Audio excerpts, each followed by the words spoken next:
Une réunion s'est tenue à la primature ce lundi pour discuter de la situation sanitaire nationale, en particulier des défis posés par les inondations. Le gouvernement, les partenaires techniques et financiers ont examiné la situation et cherché des solutions. La santé de la population reste une priorité malgré les défis causés par les fortes pluies. Des mesures sont prises pour relever ces défis et assurer des soins de santé équitables et durables pour tous. Les partenaires ont soutenu les efforts du gouvernement et se sont engagés à apporter leur aide.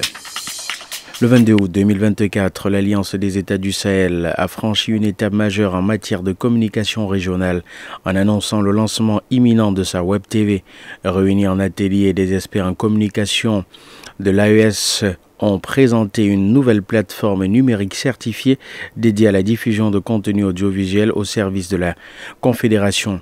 Prévu pour être opérationnel le 16 septembre prochain à l'occasion du premier anniversaire de l'AES.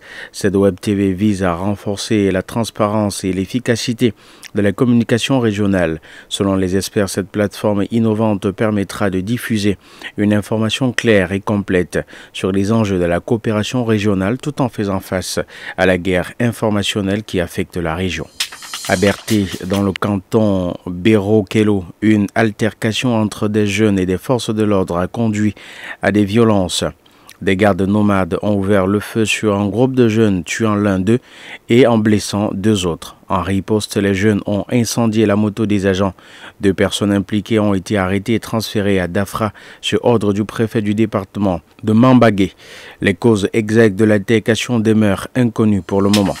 Une réunion sur la prévention et la gestion des inondations a eu lieu le lundi 26 août 2024 au gouvernorat de Mongo en présence du gouverneur de la province du Guéra. Le comité mis en place a pour mission de définir, d'évaluer et de mettre en œuvre les activités de prévention et de gestion des inondations dans la province.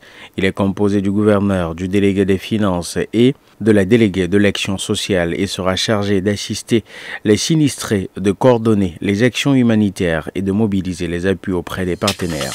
La ministre déléguée auprès du ministre des Affaires étrangères chargée de l'intégration africaine et des Tchadiens de l'étranger, Mme Fatimé Adjine Garfa, a reçu une délégation hongroise dirigée par l'ambassadeur Laszlo Edouard Mart, envoyé spécial pour le Sahel. En présence de quelques collaborateurs, la ministre déléguée et la délégation hongroise ont abordé divers sujets liés à la sécurité dans le Sahel et dans la région environnante. Les montré le calife général des Mourides et salué l'engagement du Tchad dans la lutte contre le terrorisme, tout en exprimant sa gratitude pour l'accueil réservé sur le territoire tchadien aux réfugiés soudanais ayant fui la guerre dans leur pays et cherchant refuge à l'est du Tchad.